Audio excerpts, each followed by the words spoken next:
म्हणजे नुकत्याच जन्मलेल्या बाळाला त्या जन्म देणाऱ्या आईनं पोत्यामध्ये बांधून उकिरड्यावर फेकून दिलं.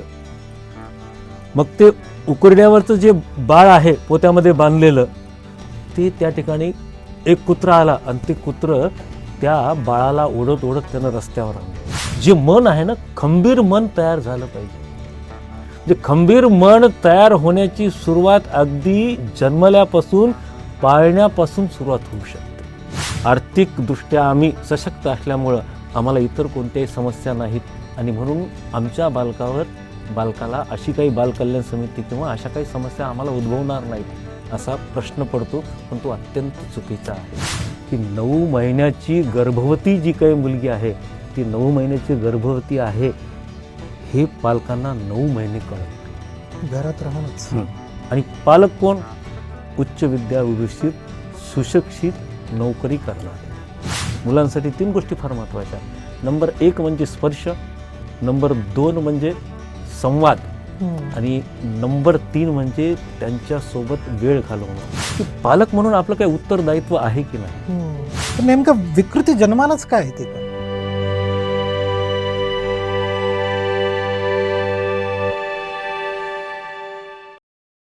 नमस्कार, हॅलो, मी प्रथमेश गिरधारी. प्रदत्त या पॉडकास्टमध्ये मी आपल्या सर्वांचं पुन्हा एकदा स्वागत करतो. कल्पना करा, एखादं छोटंसं मूल आहे, वय फक्त जेमतेम 7 ते 8 वर्ष. डोळ्यावर भीती, चेहऱ्यावर अश्रू आणि हातात खेळण्याच्या ऐवजी कामाची साधनं. कधी आईबाबाचा आधार नसलेलं, कधी घरातून पळून गेलेलं किंवा कधी रस्त्यावर भटकणारं. असं जर मूल आपल्या नजरेस पडलं तर आपल्याला काय वाटतं? तर आज आपण अशाच मुलांच्या आयुष्यात प्रकाश टाकणाऱ्या, त्यांना सुरक्षित भविष्य देणाऱ्या महत्त्वाच्या संस्थेबद्दल आपण चर्चा करणार आहोत, बोलणार आहोत. त्या संस्थेचं नाव आहे बालकल्याण समिती. आणि आज आपण ज्यांच्यासोबत चर्चा करणार आहोत या सर्व विषयांवर ते आहेत बालकल्याण समितीचे परभणीचे आणि छत्रपती संभाजीनगरचे अध्यक्ष आणि बाय प्रोफेशन लॉ आणि वकिली क्षेत्रात काम करणारे आणि सोबतच आपलं कविमन जपणारे ॲडव्होकेट रवींद्रजी कातनेश्वरकर. नमस्कार सर. मी आपलं प्रदत्त या पॉडकास्टमध्ये स्वागत करतो. सर्वात पहिले तर सर, आपण खूप महत्त्वाचं काम करतात समाजात, पण आपण ज्या समितीच्या माध्यमातून काम करतात ती नेमकी समिती काय आहे? तिचा नेमका इतिहास काय आहे? ती नेमकी कोणत्या पद्धतीने काम करते? मी सध्या बालकल्याण समिती न्यायपीठाचा अध्यक्ष म्हणून कार्यरत आहे आणि सध्या माझ्याकडे छत्रपती संभाजीनगरचा अतिरिक्त पदभार आहे. ज्युव्हेनाईल जस्टिस केअर अँड प्रोटेक्शन म्हणजे बालन्याय, मुलांची काळजी व संरक्षण अधिनियम या कायद्याअंतर्गत या समितीची स्थापना झाली असते. म्हणजे बालकल्याण समिती न्यायपीठ असं त्या समितीचं नाव आहे. त्याचं स्वरूप असं आहे की त्या ठिकाणी एक अध्यक्ष असतो आणि 4 सदस्य असतं. असं मिळून 5 जणांचं एक न्यायपीठ असतं. आणि म्हणून हा जो कायदा आहे ज्याला आपण जे ॲक्ट म्हणतो, तर त्या जे ॲक्टमध्ये अशी तरतूद आहे की काळजी व संरक्षणाची जी काही बालक आहेत त्या बालकांसाठी ही समिती काम करते. खरं म्हणजे याच्यात आपल्याला 2 भाग करता येतील. एक भाग म्हणजे काळजी व संरक्षणाची मुलं आणि दुसरा भाग म्हणजे विधी संघर्षग्रस्त बालक. विधी संघर्षग्रस्त बालकासाठी बालन्याय मंडळ असतं. तिथं 1 न्यायाधीश आणि 2 सदस्य असतात. आणि काळजी व संरक्षणाच्या मुलासाठी बालकल्याण समिती असती. तिथं 1 अध्यक्ष आणि 4 सदस्य असतात. आणि अशा पद्धतीनं जे ॲक्टच्या माध्यमातून ही समिती बालकांच्या पुनर्वसनासाठी किंवा बालकांना समाजाच्या मुख्य प्रवाहात आणण्याचं काम हे बालकल्याण समितीच्या मार्फत होत असतं. आपण बालकल्याण समितीचे अध्यक्ष आहात, म्हणजे आपली नेमकी भूमिका काय असते? आपले काय ते अध्यक्ष, ॲज अध्यक्ष म्हणून आपली काय अनुभव आहेत त्याचे? बालकल्याण समितीचं स्वरूप जसं आहे की 1 अध्यक्ष आणि 4 सदस्य. तर तो ॲक्ट सांगतो की एकूण हे जे काही 5 जण आहेत, अध्यक्ष आणि 4 सदस्य, त्यापैकी 3घांचं मिळून जेव्हा एक मत होतं तेव्हा समितीचा एखादा निर्णय असतो किंवा समितीला तो निर्णय घेता येतो किंवा त्यासाठी किमान 3घांचं एक मत पाहिजे असतं. आणि याकरता ही 5 जणांचं मत घेण्यासाठी ह्या समितीची रचना आहे. आणि याच्यामध्ये काळजी व संरक्षणाची जी काही बालकं आहेत त्याची व्याख्या आहे जे ॲक्टमध्ये दिली आहे. म्हणजे ती जी काळजी संरक्षणाची बालकं असतात की ज्यांना शेल्टर म्हणजे निवारा नाही आहे, जी मुलं अनाथ आहेत, जी मुलं हिंसाचाराला बळी पडली आहेत, जी मुलं व्यसनाधीन झालेली आहेत किंवा नशेच्या कोणत्याही कामासाठी ज्या मुलांचा वापर होतो, जी मुलं ज्यांच्यावर बालविवाहाची जोखीम आली आहे, जी मुलं अनाथ आहेत, अशी जी सर्व मुलं आहेत, आईवडील आहेत परंतु ते काळजी व संरक्षणासाठी असमर्थ आहेत, आईवडील नाही आहेत आणि त्यामुळं त्यांच्यासाठी काळजी व संरक्षणाची गरज आहे, अशा सर्व प्रकारच्या मुलांसाठी म्हणजे त्या कायद्यामध्ये जवळपास 14 ते 15 प्रकार दिले आहेत.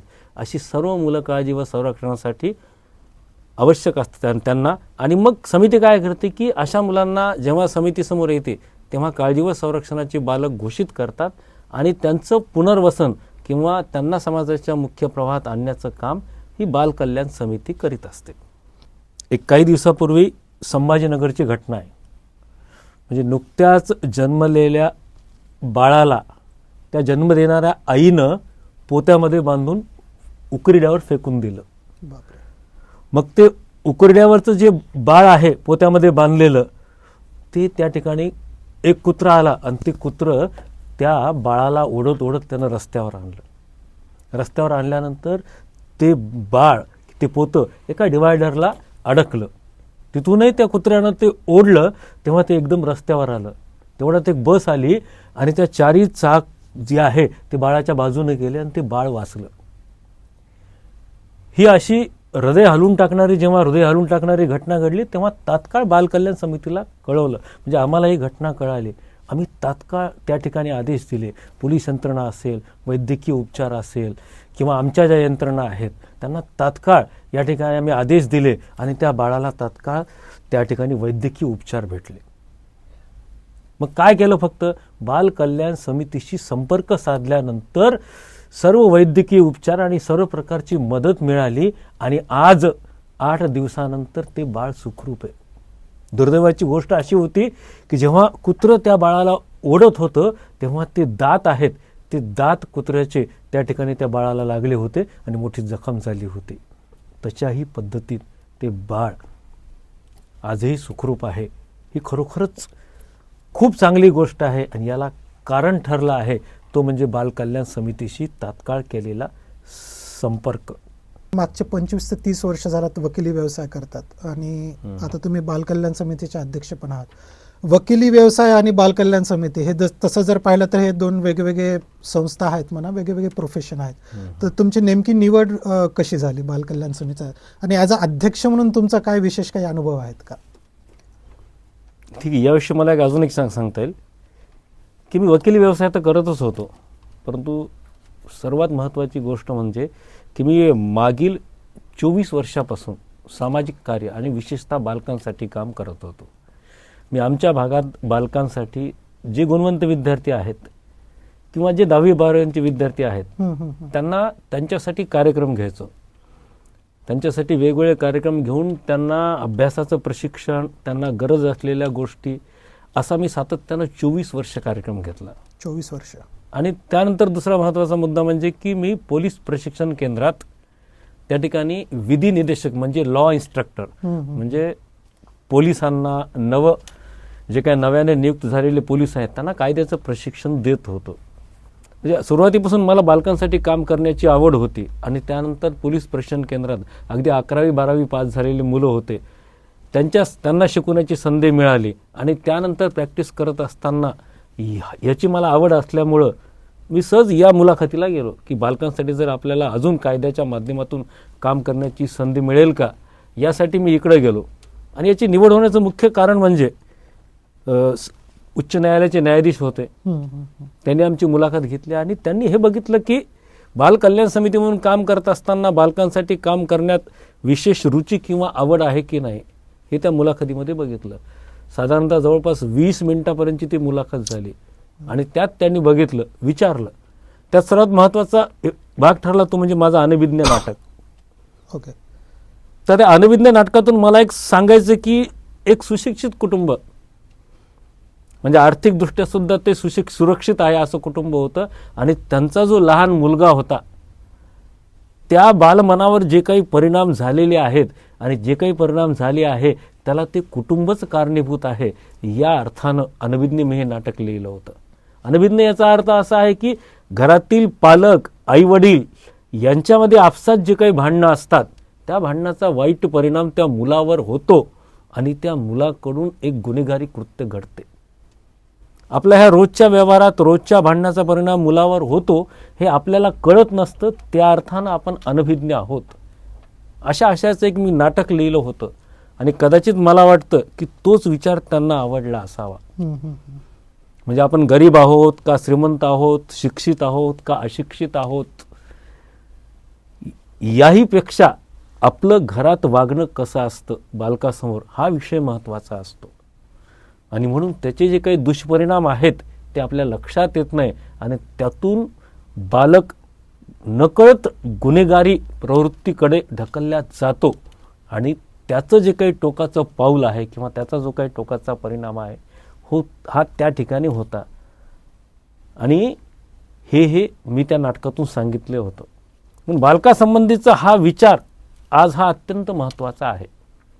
आपण जे काही अनभिज्ञ असतो त्याकरता आपण जे काही वागत असतो याची जाणीव आपल्याला असणं महत्त्वाचं असतं आणि ते एक सामाजिक कार्याच्या माध्यमातून ही जाणीव जागृती निर्माण करणं आवश्यक आहे असं मला वाटलं होतं. पण ह्याच्यात जर पाहिलं तर मी माझा जर व्यक्तिगत विचार केला तर मी सध्या IT इंडस्ट्रीमध्ये काम करतो, चांगल्या सोसायटीमध्ये राहतो, माझ्याकडे घर आहे, गाडी आहे, पैसे पण आहेत. पण हा सगळ्याचा विचार करता माझा नेमका संबंध येत नाही ना या सगळ्या गोष्टींची. मी माझं व्यवस्थित राहतोय, मग नेमका बालकल्याण समितीचा माझी काय गरज आहे? खूप चांगला प्रश्न विचारला. खरं म्हणजे आज संबंधात ज्या काही समस्या आहेत ना त्याला हाच विचार कारणीभूत ठरतो. प्रत्येकाला असं वाटतं की याची मला गरज नाहीये. बालकल्याण समिती, बालकाच्या समस्या याचा संबंध माझ्या मुलाशी किंवा माझ्याशी येणार नाही अशी भूमिका पालकांना वाटत असते. आणि तुम्हाला सांगतो की बालकल्याण समिती म्हणून जवळपास 3 वर्षापासून काम करत असताना आम्ही बघितलं की ती जी बालक पीडित होती ती फक्त ग्रामीण भागातली नव्हती किंवा ती फक्त शहरी भागातली नव्हती किंवा असे जे काही आहेत पीडित बालक आहेत त्यांचे आईवडील फक्त अशिक्षित होते असंही काही नव्हतं. तर सुशिक्षित ज्यांना आपण उच्चभ्रू म्हणतो अशा घरातली बालकंसुद्धा आमच्याकडे काळजी व संरक्षणासाठी आली आणि ती बालकसुद्धा पीडित होती. आज पोक्सोसारख्या घटना असतील, आज घरातून पळून जाण्यासारख्या घटना असतील, आज टोकाची भूमिका घेणारे बालक असतील की त्यांच्याकडून एखादा अपराध घडल्यानंतर ते विधी संघर्षग्रस्त बालक होतील, अशा सगळ्या प्रकारचे बालक आपण ज्यांना म्हणतो की मी तर एकदम सुस्थिर आहे, मी नोकरी करतो, माझी पत्नी नोकरी करते, आमचं घर मोठं आहे, आर्थिकदृष्ट्या आम्ही सशक्त असल्यामुळं आम्हाला इतर कोणत्याही समस्या नाहीत आणि म्हणून आमच्या बालकाला अशी काही बालकल्याण समिती किंवा अशा काही समस्या आम्हाला उद्भवणार नाहीत असा प्रश्न पडतो. पण तो अत्यंत चुकीचा आहे. म्हणजे तुमचं असं म्हणणं की सदन घरात पण अशा घटना घडू शकतात. काळजी व संरक्षणाचे असलेला बालक कोण असू शकतो? म्हणजे वडील काय नोकरी करतात किंवा त्यांच्या घरात किती पैसा आहे याचा काही संबंध नाही. कधी कधी हा पैसा आणि हे सुशिक्षित वातावरण जे आहे, बघा बऱ्याच ठिकाणी असं घडतं की आई सुद्धा नोकरीला आहे आणि वडील सुद्धा नोकरीला आहेत आणि अशा वेळेस ती मुलं एकटी घरी असतात. मग त्या मुलाच्या मनात काय चालतं याच्याबाबत ते आई वडील अनभिज्ञ असतात. आणि मी सांगतो की हा जो एकटेपणाचा प्रश्न आहे की मला बघणारं कोणीच नाहीये, मला रागवणारं कोणीच नाहीये, मला प्रेमानं जवळ घेणारं कोणीच नाहीये, मला वेळ देणारं कोणीच नाहीये, या सगळ्या गोष्टीचा परिणाम त्या मुलावर होतो आणि अशीच नेमकी मुलं बालकल्याण समितीकडे येतात. कधी कधी आईवडिलांना वाटते, आश्चर्य वाटते की अरे आम्ही कुठं कमी पडलो की ज्याच्यामुळं हा जो प्रसंग आहे तो आमच्यावर आला आहे. अशी मुलं घरातून निघून जातात आणि अशी मुलं जेव्हा विनापालक मिळून येतात पोलिसांना किंवा यंत्रणेला, तेव्हा ते बालक समितीसमोर येतात आणि मग आईवडिलांना कळतं, मग त्यांना खरं कळतं की सर्वात महत्त्वाचं म्हणजे काय माहिती आहे का? मुलाविषयी एक सुंदर वाक्य बघा. मुलं काय म्हणतात की आम्हाला खेळणी नको, आमच्यासोबत तुम्ही खेळा. आणि हेच नेमकं काम आज पालकाकडून होत नाही. आणि म्हणून आपण जे म्हणतो की आमच्या मुलांना गरज पडणार नाही, याचं कारण एकच आहे की आपल्या मुलाच्या मनात काय चालतंय याबाबत प्रत्येक पालक अनभिज्ञ असतो. एक प्रकरण आहे, त्या प्रकरणामध्ये काय झालं की ती मुलगी 16 वर्षाची आहे. आता ती कायद्याच्या दृष्टिकोनातून पीडित आहे आणि ती जवळपास 8 ते 9 महिन्याची गर्भवती आहे. बापरे. आणि ते प्रकरण जेव्हा पोलिसाकडे येतं, ते प्रकरण जेव्हा समितीकडे येतं, तेव्हा प्रश्न असा पडतो की 9 महिन्याची गर्भवती जी काही मुलगी आहे, ती 9 महिन्याची गर्भवती आहे हे पालकांना 9 महिने कळत नाही. घरात राहूनच. आणि पालक कोण? उच्च विद्याविभूषित, सुशिक्षित, नोकरी करणारे. परवा एक न्यायालयाचा निर्णय आलाय, त्या ठिकाणी या गोष्टीबद्दल न्यायालयानं खूप छान आपले विचार मांडले आहेत की पालक म्हणून आपलं काही उत्तरदायित्व आहे की नाही. तुम्ही सुशिक्षित आहात, तुम्ही नोकरी करता, मग मला सांगा, तुम्ही जो प्रश्न विचारला आता की आम्हाला ह्या गोष्टीची काय गरज आहे, आम्हाला बालकल्याण समितीची काय गरज आहे, बालकाच्या समस्येशी आमचा काय संबंध आहे, तर ते जे कुटुंब होतं सुशिक्षित होतं. असं असतानाही 9 महिन्यापर्यंत गर्भवती असलेली आपली मुलगी गर्भवती आहे हे कळत नाही. आणि 9व्या महिन्यामध्ये जेव्हा बाळ जन्माला येतं तेव्हा तिच्या जीविताला धोका निर्माण होतो, जन्माला येणाऱ्या बाळाला धोका निर्माण होतो. आणि ह्या सुशिक्षित आईवडिलांना ते लक्षात येत नाही. ही आजची समस्या आहे. याची कारणं आपण शोधायला पाहिजे. मग आपण पुरेसा वेळ देतो का? उत्तर एकच, फक्त आपण पुरेसा पैसा देतो, पण आपण पुरेसा वेळ देऊ शकत नाही, आपण संस्कार देऊ शकत नाही. किंवा असं म्हणता येईल की आपलं अजिबात लक्ष नसतं. त्यामुळेच आपल्याला 9 महिने ही गोष्ट कळाली नाही. आणि म्हणून ही जी बालकल्याण समितीची भूमिका आहे की या ठिकाणी फक्त आर्थिकदृष्ट्या गरीब असलेल्या लोकांसाठी ही समिती नाहीये. समितीनं हा जो विचार केला आहे तो फक्त या कायद्याने विचार केला, बालक ह्या शब्दामध्ये सुद्धा फरक केला नाहीये. काय सांगितलं की बालक ह्या शब्दाचा अर्थ मुलगा असो किंवा मुलगी असो. तुम्ही आता लैंगिक अत्याचाराचा विषय काढला. समाजात अशा भरपूर मुलं आहेत की जे सेक्शुअल अब्यूजला बळी पडतात किंवा पीडित असतात, पण यामधनं आपल्याच समाजातील विकृती दिसून येते या घटनांमधनं. नेमकं त्या पाठीमागचं कारण काय असू शकतं? तर यासाठी आपल्याला थोडंसं विचार आणि तत्व आपल्याला बघावं लागेल. म्हणजे खरं म्हणजे विकृती हा विषय करताना मी जे काही तत्वज्ञान फॉलो करतो तो विषय महत्त्वाचा आहे की विकृती ही निर्माण कुठं होते. विकृती म्हणजे मी आणि माझा समाज, मी, माझा परिवार, मी आणि माझ्यावर होणारे संस्कार, हा विषय महत्त्वाचा आहे. पण हा जो विचार आहे ना, माझ्या विचारात बदल करणारा जो काही विचार आहे, जे काही तत्व आहे, जे काही तत्वज्ञान आहे, त्याच्या जेव्हा आपण संबंधात येऊ, संपर्कात येऊ, तेव्हा संस्काराचा विषय आपल्याकडे येईल. आणि म्हणून हे जे तत्वज्ञान आहे ते आपल्याला व्यक्ती, समाज आणि कुटुंब आणि पर्यायानं राष्ट्र घडवायला शिकवते. आणि म्हणून ह्या सगळ्या पाठीमागे कुटुंब व्यवस्था हा सर्वात महत्त्वाचा भाग आहे. म्हणजे मी ज्या विचारसरणीला मानतो, मी जे तत्वज्ञान फॉलो करतो, त्यातून तुम्हाला एक खूप छान अनुभव सांगतो बघा. मी जे तत्वज्ञान फॉलो करतो आणि मी ज्या ठिकाणी जातो की मला काहीतरी मिळावं, मला काहीतरी शिकायला भेटावं, ती तुम्हाला काय भेटते माहिती आहे का? या सर्व समस्याचं उत्तर भेटते. मी आज 4 वर्ष झालं बालकासंदर्भात काम करतो. या समस्या का निर्माण झाल्या जेव्हा मला असा प्रश्न पडतो तेव्हा मला ते उत्तर त्या ठिकाणी भेटतं. काय कारण असेल बरं? थोडासा विचार की लक्षात येतं की ही प्रवृत्ती का वाढली, बालक ह्या प्रवृत्तीला बळी का पडतो. याचं नंबर 1चं उत्तर म्हणजे की आपली कुटुंब व्यवस्था, त्याचं महत्त्व आज कमी झालंय. नंबर 2 म्हणजे की ज्येष्ठांविषयीचा आदर आणि सन्मान कमी झाला आहे. आणि तिसरी याच्या एक्झॅक्टली अपोजिट गोष्ट म्हणजे की ज्येष्ठांचं आचरण सुद्धा आज बदललेलं आहे. म्हणून अशा घटना घडू नयेत याचं उत्तर एकच आहे की कुटुंब व्यवस्थेचं महत्त्व आपल्या आयुष्यात, आपल्या व्यक्तिमत्व विकासासाठी हे महत्त्वाचं आहे. आणि दुसरी गोष्ट म्हणजे की ज्येष्ठांचा सन्मान आज राहिला नाही. आज एखादा बालक जेव्हा आपली एक वेगळी भूमिका घेतो, म्हणजे पालक सांगत असताना तो पालकाचं ऐकत नाही. कारण का की ज्येष्ठांचा सन्मान तेवढा राहिला नाही आहे. आणि काही ठिकाणी ज्येष्ठांचं आचरण सुद्धा नीट नाही आहे. म्हणून मी जे विचार किंवा मी जे तत्वज्ञान फॉलो करतो आणि मग मी त्या ठिकाणी जातो आणि मला तिथं काय शिकायला भेटतं, हेच की तिथं परिवार म्हणून सगळ्याचं एकत्रित दर्शन होतं. तिथं ज्येष्ठही असतात आणि लहान मुलंही असतात. म्हणून 3 गोष्टी महत्त्वाच्या बघा. मुलांसाठी 3 गोष्टी फार महत्त्वाच्या. नंबर 1 म्हणजे स्पर्श, नंबर 2 म्हणजे संवाद आणि नंबर 3 म्हणजे त्यांच्यासोबत वेळ घालवणं. ह्या 3 गोष्टी महत्त्वाच्या आहेत आणि ह्या 3 गोष्टी तिथं मिळतात.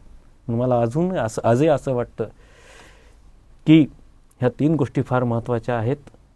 कुटुंब व्यवस्थेचं महत्त्व आजही लोकाला पटलेलं नाही आहे. आज बऱ्याच ठिकाणी बालक पाहतो की 18 वर्षापर्यंत आम्ही त्या बालकाचा सांभाळ करतो, तर वयाचे 18 वर्ष पूर्ण झाल्यानंतर मला स्वतःचा निर्णय घेण्याचा अधिकार आहे, तोपर्यंत मला त्या कुटुंबात परत जायचं नाही आहे. आणि म्हणून मुलं काय करतात, आईवडिलापासून वेगळी राहतात. मग ह्या मुलांना कुटुंबाबद्दल प्रेम का निर्माण झाला नाही, हा जो प्रश्न आहे ना, तो पालक म्हणून आपण विचार करणं आवश्यक आहे. आणि त्यात आईवडिलांची भूमिका महत्त्वाची. लहान मुलांच्या जीवनात कुटुंब व्यवस्थेचं महत्त्व तुम्ही आता सांगत होतात, पण तुम्ही त्याच्या थोड्या वेळपूर्वी असं पण म्हणालात की मी एका ठिकाणी जातो किंवा तत्व किंवा तत्वज्ञानाचा तुम्ही फॉलोअर आहात, पण नेमकं इथं तत्वज्ञानाचा संबंध काय येतो? खूप चांगला प्रश्न विचारला तुम्ही. बघा, कायद्यानं काय सांगितलं की मुलाचं सर्वोच्च हित आणि जीवनाविषयीचं विचारसरणी जर आपण बघितली तर तो आहे सर्वांगीण विकास. म्हणजे पालक म्हणून मी माझ्या मुलाला डॉक्टर करू शकतो, पण तो डॉक्टर झाला याचा अर्थ त्याचा सर्वांगीण विकास झाला का, तर नाही झाला. म्हणून त्याची संपूर्ण वाढ, त्याचा परिपूर्ण विकास किंवा त्याचा सर्वांगीण विकास याचा जर आपल्याला विचार करायचा असेल की एखाद्या माणसानं त्याच्या आयुष्यात खूप काही मोठं पद मिळवलं असेल परंतु त्याचं मन कमकुवत असेल आणि म्हणून तो जीवनाचा आणि म्हणून तो तत्वाचा विचार या ठिकाणी महत्त्वाचा आहे. मग सर्वांगीण विकास म्हणजे काय, एखादी व्यक्ती म्हणजे काय, जर व्यक्तीची आपण व्याख्या केली तर ती व्यक्ती म्हणजे त्याचं शरीरही आहे, त्याची बुद्धीही आहे आणि त्याचं मनही आहे. एकाच वेळेस या 3 गोष्टीचा विकास होणं हे अत्यंत महत्त्वाचं आहे. आणि हा विचार तत्व किंवा तत्वज्ञान सांगत असतं. हा जीवनाविषयीचा विचार आहे, हा परिपूर्ण विचार आहे, हा सर्वांगीण विकासाचा विचार आहे. आम्ही बरीच बालकं पाहतो, कदाचित बुद्धीचा विकास होऊन ते चांगले मार्क्स मिळवत असतील किंवा मोठ्या पदावरही जातील, पण त्याच वेळेस त्यांचं शरीर आणि मन हे मात्र कमकुवत असतं. एखाद्या व्यक्तीनं चांगले मार्क मिळवले, चांगलं पद मिळवलं याचा अर्थ त्याचा सर्वांगीण विकास झाला असं म्हणता येणार नाही. आणि म्हणून त्या परिपूर्ण विकासासाठी शरीराची, बुद्धीचा आणि मनाचा विकास व्हायला पाहिजे. म्हणून तुम्हाला मी जे म्हणले की मी जे तत्व फॉलो करतो किंवा मी ज्या ठिकाणी जातो तिथं प्रामुख्याने हाच विचार मांडला जातो की व्यक्तीचा विकास म्हणजे काय, तर शरीर, मन आणि बुद्धी हे तिन्ही सुदृढ आणि सशक्त असणं. आणि याकरता सर्वात महत्त्वाची गोष्ट म्हणजे संस्कार आहे. म्हणजे काय करावं लागतं की शरीरावरही संस्कार करावे लागतात, मनावरही संस्कार करावे लागतात आणि बुद्धीवरही संस्कार करावे लागतात. हे संस्कार ज्या ठिकाणी होतात ते वातावरण आपल्याला मिळणं किंवा बालकासंदर्भात किंवा व्यक्तीसंदर्भात ते वातावरण निर्माण करणं ही आजची सर्वात मोठी सामाजिक गरज आहे. आणि याच अनुषंगानं मी तुम्हाला ते तत्व हा विषय सांगत असतो. नाही, पण सर तुम्ही आता जसं म्हणत होतात की मन, शरीर, बुद्धीचा विकास झाला पाहिजे, तिथून संस्कार निर्माण होतात जे काही आहे. पण समाजात आता अशी परिस्थिती आहे की ज्येष्ठांकडनं म्हणा किंवा ज्यांचं वय 40-50 वर्ष 65 वर्ष त्यांच्याकडनं गुन्हे घडत आहेत, लैंगिक अत्याचार घडत आहेत. मग त्यांचा तर मन बुद्धी शरीराचा तर विकास झालेला आहे. मग नेमकं तिथं काय काय कारण आहे की ज्येष्ठांकडनं अत्याचार होत आहेत? तिथं कुठं ना कुठं तरी तुमचा नेचरचा म्हणा स्वभावाचा प्रश्न येत नाही? बरोबर आहे. स्वभाव सुद्धा या ठिकाणी अत्यंत महत्त्वाची गोष्ट आहे. बघा, साधारणतः आपण काय म्हणतो की एखाद्या व्यक्तीचा एखादा स्वभाव झाला तर तो बदलणं कठीण आहे की नाही. म्हणजे त्याच्या आयुष्यासोबत तो स्वभाव राहतो, ही अत्यंत चुकीची गोष्ट आहे. म्हणून मी जे तत्त्व फॉलो करतो, मी ज्या विचाराला मानतो किंवा ज्या विचारानं माझ्यामध्ये सुद्धा परिवर्तन केलेलं आहे असं जे मला वाटतं, तर ते तत्त्व किंवा ते विचार असं सांगतं की स्वभाव हा संक्रमणशील आहे. म्हणजे आपण थोडा अजून याचा खोलात जाऊन विचार केला तर त्या ठिकाणी असं सांगितलं की स्वभावाचे सुद्धा 3 प्रकार आहे. आपण काही प्रकाराचा विशेषतः विचार करतो आणि हट्टी होतो. जसे स्वभावाचे 3 प्रकार सांगितले आहेत, ते म्हणजे पूर्व बाल स्वभाव, वडिलोपार्जित स्वभाव आणि स्वकष्टार्जित स्वभाव, आहे की नाही. वडिलांचा स्वभाव जसा आहे तसाच मुलाचा स्वभाव बनला, ही एक आपल्याला विचार माहिती आहे. एखादा मुलगा वडिलांप्रमाणे वागतो, त्याचं आचरण तसे, त्याचे विचार तसे आहे. दुसरी महत्त्वाची गोष्ट म्हणजे पूर्व बाल स्वभाव. तो लहानपणी ज्या गोष्टीच्या सानिध्यात येतो आणि त्यातून त्याच्या स्वभावाची निर्मिती होते. परंतु तिसरा जो अत्यंत महत्त्वाचा स्वभाव आहे तो म्हणजे स्वकष्टार्जित स्वभाव. स्वकष्टार्जित स्वभाव म्हणजे तो आपल्याला आपला स्वभाव बदलता येतो, त्यासाठी अनुकूल असं वातावरण त्या ठिकाणी आपल्याला मिळालं पाहिजे आणि ते मिळवणं आपलं काम आहे. म्हणजे आपला स्वभाव एखाद्या गोष्टीकरता हट्टी असेल, अशी आपली ओळख असेल, तर आपल्या त्या स्वभावामध्ये आपल्याला बदलसुद्धा करून घेता येतो. हे जिथं घडतं त्याला आपण म्हणतो स्वकष्टार्जित स्वभाव. स्वकष्टार्जित स्वभावाच्या माध्यमातून आपण आपला स्वभाव हा 100% बदलू शकतो आणि हा जर बदलला तर अनेक समस्यांची सोडवणूक या माध्यमातून होऊ शकते. आम्ही जे लहानपणापासून ऐकलं किंवा पाहिलं की असं म्हणतात की स्वभाव बदलता येत नाही किंवा स्वभावाला औषध नाही, पण तुम्ही तर म्हणतायत की ही पूर्ण जीवनाची मरणापर्यंतची प्रोसेस चालत राहते. 50व्या-60व्या वर्षी पण स्वभाव चेंज होतो. कमाल आहे. स्वभाव ही तर निरंतर, स्वभावामध्ये बदल होणारी ही निरंतर प्रक्रिया आहे. म्हणून असं म्हटलं की स्वभाव हा संक्रमणशील आहे, स्वभाव हा बदलू शकतो. हे आपल्याला कसं म्हणता येईल की हा स्वकष्टार्जित स्वभाव आहे. म्हणून ज्या ज्या वेळेस आपल्याला स्वभाव बदलावा वाटेल तेव्हा तो आपण बदलू शकतो. पण नेमकं विकृती जन्मालाच काय आहे? ते पण खूप चांगला प्रश्न विचारला तुम्ही. म्हणजे बालकांच्या जे काही समस्या आहे त्यातला विलन कोण आहे, तर ती विकृती आहे. अनेक बालकांच्या जे प्रकरण आहे त्यामध्ये आम्हाला दिसलं की ही जी बालक जो काय आहे समाजात वावरतो, समाजातलाच एखादा व्यक्ती आहे त्याच्या त्या विकृतीचा बळी ठरतो. म्हणजे व्यक्ती नाही तर त्याच्याजवळ असलेली विकृती हा महत्त्वाचा भाग आहे. मग तुम्हाला प्रश्न पडला की विकृती कशी आहे.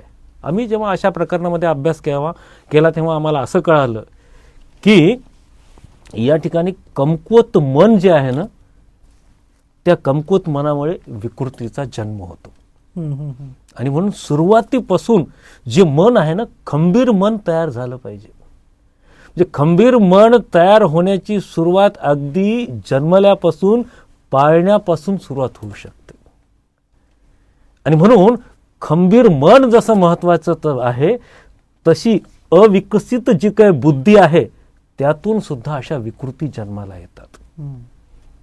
म्हणून आपण सुरुवातीला जे काय बोललो की सर्वांगीण विकास म्हणजे काय, त्या सुदृढ शरीरामध्ये, म्हणजे शरीर तर सुदृढ पाहिजेच, परंतु त्या सुदृढ शरीरामध्ये खंबीर असं मन तयार झालं पाहिजे आणि विकसित अशी बुद्धी असली पाहिजे. प्रश्न पडतो की हे खंबीर मन याची काय गरज आहे की नाही. त्याचं कारण असं आहे की जे आपण आजच्या काळामध्ये थोडासा विचार केलात की आपल्या लक्षात येईल की बाह्य गोष्टी ज्या आहेत त्या मनावर परिणाम करतात. म्हणजे साधी मोबाईल सारखी घटना असेल, आहे की नाही, मोबाईल सारखं जे काही यंत्र असेल तो मोबाईल आपल्या आयुष्यावर, आपल्या मनावर त्याचे वाईट परिणाम होऊ शकतात. म्हणून अशा अपप्रवृत्तीचा किंवा अशा साधनाचा आपल्या मनावर वाईट परिणाम होऊ नये इथपर्यंत आपलं मन खंबीर बनलं पाहिजे. आणि म्हणून यासाठी संस्कार महत्त्वाचा आहे. मनाची खंबीरता हा सुद्धा संस्काराचा भाग आहे. म्हणून ह्या बाह्य गोष्टीचा परिणाम जर आपल्यावर होऊ नये असेल, आपलं खंबीर मन व्हावं असं आपल्याला वाटत असेल, तर त्या पद्धतीनं संस्कार आपल्यावर झाले पाहिजेत. सर, तुम्ही हे सांगतायत ते सर्व ठीक आहे, पण ज्या मुलांनी हे भोगलं आहे हा अत्यंत भयंकर एक ट्रॉमा आहे, आणि या ट्रॉमामधनं बाहेर काढण्यासाठी आणि एक सामान्य जीवन जगण्यासाठी तुम्ही कशा प्रकारे त्यांना मदत करतात? म्हणजे या सगळ्या गोष्टीचा केंद्रबिंदू जर काही असेल ना, तर मानवी जीवन आहे. जीवन हा विषय महत्त्वाचा आहे. जीवन हा विषय जसा आपल्या संस्कृतीनं, तत्वज्ञानानं त्याचा विचार केला आहे, तोच विचार आपल्याला कायद्यामध्ये आढळून येतो. म्हणजे जीवनाचं महत्त्व आहे. बघा, आमच्याकडे 2 बालक येतात. एक म्हणजे विधी संघर्षग्रस्त बालक, की ज्यानं काहीतरी अपराध केला आहे असा त्याच्यावर आरोप असतो. तो बालक, त्याच्याकडून काहीतरी चूक घडली आहे, परंतु त्यालाही जगण्याचा अधिकार आहे.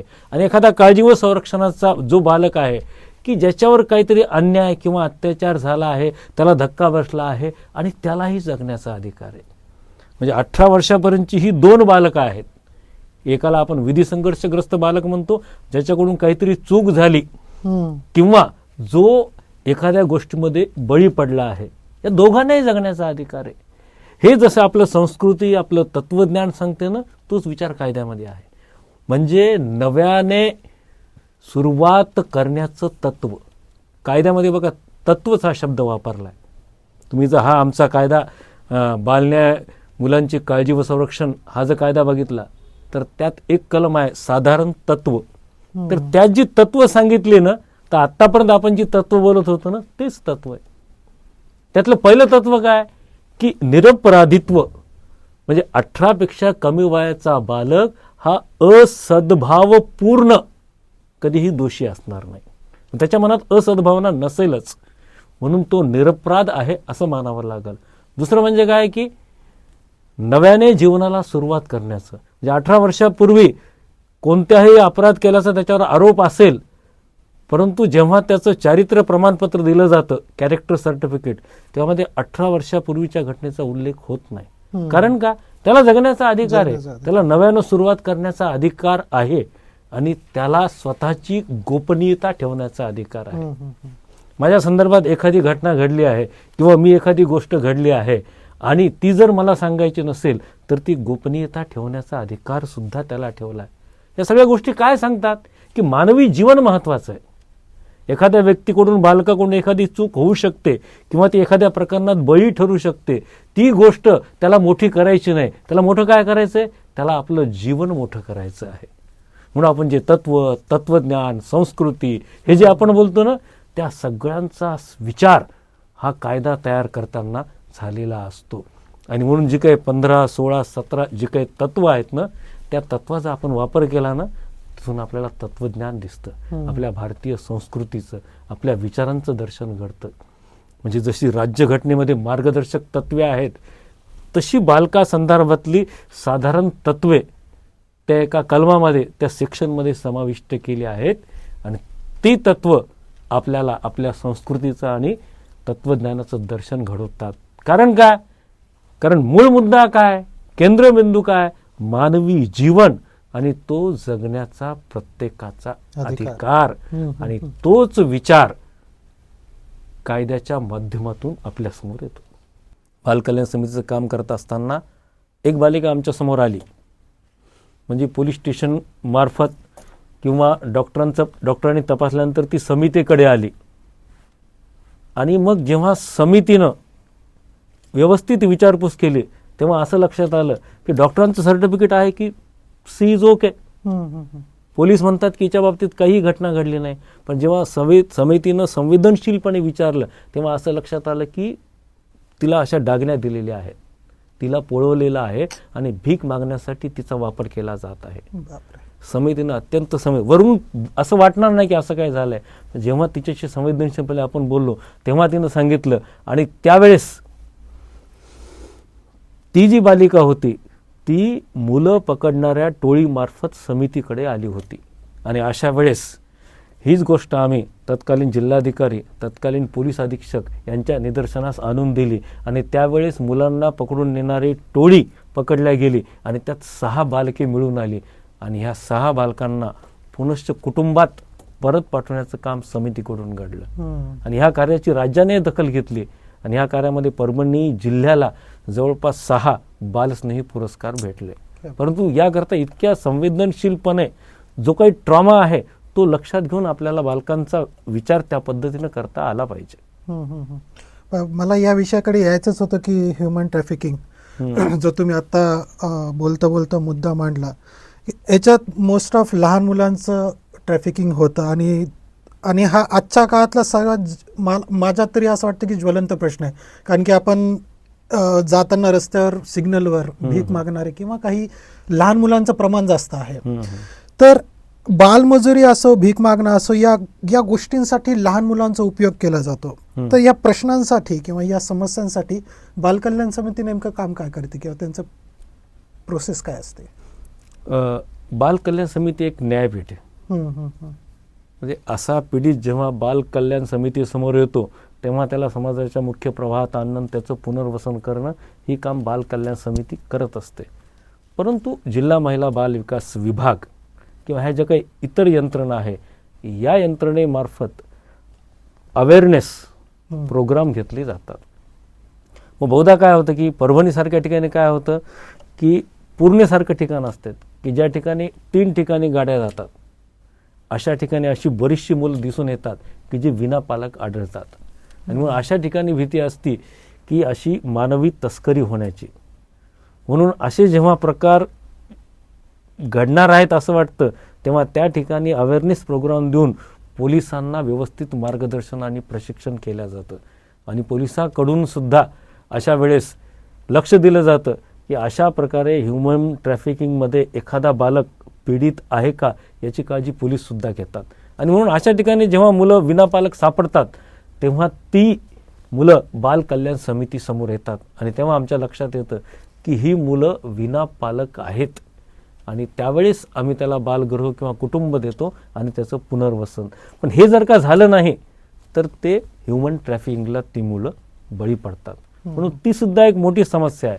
आज जी परभणी जिल्ह्यात हे जरी प्रमाण कमी असेल तरी आपण जेव्हा पुणे, मुंबई अशा ठिकाणी पाहतो तेव्हा ही समस्या खूप मोठी झालेली आहे.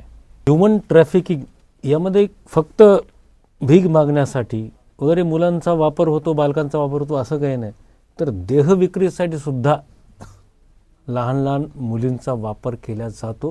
हे एक भयावह चित्र आपल्याला पाहायला भेटते. खरं म्हणजे ह्युमन ट्रॅफिकिंग करणारे 18पेक्षा कमी वयाच्या मुलीला देहविक्रीसाठी त्याचा वापर करतात. एक हे भाग ठीक आहे की ते त्यांचं चुकतंय, परंतु दुसऱ्या बाजूला ही अशी देहविक्री जेव्हा होती तेव्हा समाजसुद्धा तितक्याच प्रमाणात त्याला कारणीभूत आहे. समाजानं विचार करायला पाहिजे. अशा वेळेस त्या मुलीचं कोवळ वय त्यांच्या लक्षात येत नाही असं नाही, परंतु समाज याकडे दुर्लक्ष करतो आणि ह्युमन ट्रॅफिकिंग करणाऱ्या त्यांचा जो काही हेतू असतो तो सफल होतो आणि त्याला सफल होण्यासाठी कारणीभूत समाज ठरतो. आणि म्हणून बालकाची कोणती समस्या असेल ती फक्त आईवडील किंवा कुटुंब एवढ्यापुरती मर्यादित नसून समाजाची सर्वात मोठी महत्त्वाची भूमिका आहे. म्हणजे एखादं लहान मूल घरात किती वेळ राहतं आणि घराच्या बाहेर किती वेळ राहतं असा जर आपण विचार केला तर आजच्या काळामध्ये शाळा असेल, शिक्षण असेल, इतर गोष्टी करता त्याला समाजात जावं लागतं. घरात आईवडील लक्ष देतील, परंतु समाजात रस्त्यात वावरत असताना एखादा मुलगा चुकला असेल तर त्याला बोलणारं कोण आहे? आणि म्हणून या ठिकाणी ज्याला आपण म्हणतो की वैश्विक पालकत्व किंवा हे विश्वाची माझी घरं ही जी भूमिका आहे ती महत्त्वाची आहे. मी 18पेक्षा जास्त वयाचा एक नागरिक आहे आणि मला असं दिसतंय की 18पेक्षा कमी वयाचा असलेला मुलगा चुकतोय, तर एक सुजाण नागरिक या कारणानं मी त्या मुलाच्या काळजी आणि संरक्षणाचा विचार केला पाहिजे. फक्त तो माझा मुलगा नाहीये, ती माझी मुलगी नाहीये, ती माझ्या पोटी जन्माला आली नाही, एवढा जो मर्यादित विचार आहे ना, त्याच्यामुळे बालकांच्या समस्या वाढलेत. म्हणून 18 वर्षाच्या प्रत्येक नागरिकानं विचार केला पाहिजे की मी आता पालकत्वाच्या भूमिकेत जायला पाहिजे. हे वैश्विक पालकत्व जे आहे ना, की मी 18 वर्ष सुजाण नागरिक असेल तर मी पालक आहे आणि त्या बालकाची माझी जबाबदारी आहे. आणि कायदा तेच सांगतो की एखादा बालक पीडित असेल, त्याला काळजी संरक्षणाची गरज असेल, त्याला हे ज्याला माहिती आहे त्यानं त्या बालकाला बालकल्याण समिती पुढे आणावं, पोलीस यंत्रणेपुढे आणावं. आणि जर तो आणू शकला नाही तर त्याच्यासाठी शिक्षेची तरतूद आहे. आणि म्हणून बालका संदर्भातल्या ज्या काही समस्या आहे हा सामाजिक विषय आहे. याच्याकरता सामाजिक चळवळ निर्माण झाली पाहिजे. जी काही पीडित बालकं असतात त्या पीडित बालकाचं वय अगदी 4, 5, 6, 10 अशी 15, 16, 18 वर्षापर्यंतची बालकं असतात. म्हणजे वेगवेगळ्या पद्धतीनं त्यांच्यावर अत्याचार झाले असतात. लैंगिक अत्याचार म्हणा किंवा मानसिक, शारीरिक, ह्या सर्व अत्याचाराची बळी ठरलेली ही बालकं असतात. अगदी जर 4 वर्षाचं बालक असेल तर आम्ही त्याला कुटुंबात पाठवत असतो, कारण त्याला आईची, त्याला कुटुंबाची खूप गरज असते. परंतु ज्यांना कुटुंब नाहीत अशी बालकं आम्ही शिशुगृहामध्ये आणि बालगृहामध्ये ठेवत असतो. आणि त्यांच्यावर जो काही ट्रॉमा असतो ना, त्यांना त्या ट्रॉमातून बाहेर काढण्याचा जो प्रयत्न आहे तो आमच्या यंत्रणेमार्फत केला जातो. आमच्याकडे जे काही यंत्रणा आहेत त्या अशा प्रत्येक बालकाला त्या धक्क्यातून बाहेर काढण्यासाठी यशस्वी ठरतात. म्हणजे असे अनेक बालक आहे. खरं म्हणजे अत्यंत कमी वयात बालक असताना जर एखादा आघात झाला तर त्या आघाताचा परिणाम त्या बालकावर होणारच. परंतु अशी बालकं 100% बाहेर येतात. कारण काय माहिती आहे का, ती जी काही घटना घडली आहे ती विसरून पुढचं जीवन किती सुंदर आहे त्याचं एक दर्शन, ते एक चित्र त्या बालकाच्या मनात निर्माण केलं जातं. म्हणजे जी घटना चुकीची घडली आहे ती विसरून जा आणि एक सुंदर आयुष्य आपल्याला जगता येईल, ही जी सकारात्मकता आहे ती त्या वयात, त्या बालवयात सुद्धा निर्माण होती. आणि हे निर्माण करण्यात आपली यंत्रणा यशस्वी होते. हे मला या ठिकाणी अत्यंत आनंदानं आणि अभिमानानं सांगावं वाटतं. कारण इतक्या लहान वयात जर एखादी आपल्यावर अत्याचार झाला तर त्याचा त्या लहान बालमनावर विपरीत परिणाम नक्की होणार. त्याला आपण आपल्या भाषेत, मेडिकल भाषेत ट्रॉमा म्हणतो. अशा प्रत्येक ट्रॉमातून त्या बालकाला बाहेर काढल्या जातं. ह्युमन ट्रॅफिकिंग याविषयी आपण बोललो, परंतु त्याशिवाय बालकाच्या अनेक समस्या आहेत. जशी अनाथ बालकं आहेत, हे की नाही. त्यानंतर सर्वात महत्वाचा मुद्दा म्हणजे बालविवाह. बालविवाह अजूनही चालतात. बालविवाह चालतात. मी असं ऐकलं की भरपूर असे कायदे पण आलेत की ज्याच्याने बालविवाह कमी झालेले आहेत, पण बालविवाहाची समस्या अजूनही आहे. सर्वात मोठी बालविवाहाची समस्या आहे आणि ती परभणी जिल्ह्यासाठी अत्यंत महत्त्वाची समस्या आहे. बालविवाहाचं प्रमाण हे 48% आहे परभणी जिल्ह्यात. म्हणजे संपूर्ण महाराष्ट्रात जर 100 बालविवाह होत असतील तर एकट्या परभणी जिल्ह्यात त्यातले 48 बालविवाह होतात. तुम्हाला सुरुवातीला मी सांगितलं की महिला पीडित आहे, म्हणजे सुरुवातीचा जेंडर डिस्क्रिमिनेशन, त्यानंतर भ्रूणहत्या तिथंही महिला पीडित, आणि त्यानंतर जर महिला पीडित कुठे असेल तर ती म्हणजे बालविवाह. आम्ही पाहतो की 12, 13, 14 वर्ष वयाच्या मुलीचे विवाह होतात. खरं म्हणजे ह्या विवाहाचे दुष्परिणाम माहीत नाही आहेत. जेव्हा एखादा 13-14 वर्षाची मुलगी ही विवाह झाल्यानंतर गर्भवती होते तेव्हा तिच्या आयुष्याचं काय होतं. म्हणजे मी ह्या प्रकरणाचा मी अभ्यास करत असताना सारखे विचार मनात येतात. मी एक नाटक लिहिलं होतं, कळीचे निर्माल्य. म्हणजे 14-13 वर्षाची मुलगी बालविवाह झाल्यानंतर गर्भवती होती, त्यावेळेस तिचं पूर्ण आयुष्य थांबल्यासारखं होतं. म्हणजे संविधानानं दिलेले जे काही बाल हक्क आहेत, कायद्यानं तिला जे काही संरक्षण दिलं आहे ते सगळं ह्या बालविवाहामुळं संपुष्टात येतं आणि तिला एका स्त्रीच्या भूमिकेत जावं लागतं. म्हणजे जेव्हा शरीराचा, जेव्हा मनाचा विकास झालेला नसतो तेव्हा एक कुटुंबाची संपूर्ण जबाबदारी तिच्यावर येते. बघा, मुलीला सुद्धा मोठं व्हावं असं वाटतं, मुलीला सुद्धा स्वप्न पडत असतात. म्हणून याच गोष्टीचा विचार करत असताना मी एक 4 वाक्य लिहिली होती, ते बघा मला या ठिकाणी सांगावेशी वाटतात. की ती मुलगी म्हणते, लहान मुलगी काय म्हणते की आई, दोरीवरच्या उड्या मारताना मला सुद्धा स्वप्न पडतात. दोरीवरच्या उड्या मारताना मला सुद्धा स्वप्न पडतात. आकाशातलं विमान पाहून माझे सुद्धा पंख सरसरतात. अय्या पंखाला थोडंसं तरी बळ दे, अय्या पंखाला थोडंसं तरी बळ दे, कधीतरी पाठीवर कौतुकाची थाप दे. नाहीतर काढून टाक त्या पुस्तकातून मर्दानी झाशी आणि कर्तबगार इंदिरा गांधीचे लढे. नका कौतुक सांगू मला क्रांतिज्योती सावित्रीबाई फुले आणि आकाशाला गवसणी घालणारा सुनीता विल्यम्सचं. आई, तूच तर अंतःकरणाचं प्रतीक आहेस. तूच समजू शकतेस माझ्या काळजाचा टाहो. बघा आता आई, लहानपणी दादाच्या खेळण्यातली तलवार घेऊन मी जेव्हा तुझ्यासमोर उभी राहायचे तेव्हा तू म्हणायची, तलवार ही बाईच्याच हातात शोभून दिसते, पराक्रम स्त्रियांनी सुद्धा केलाय.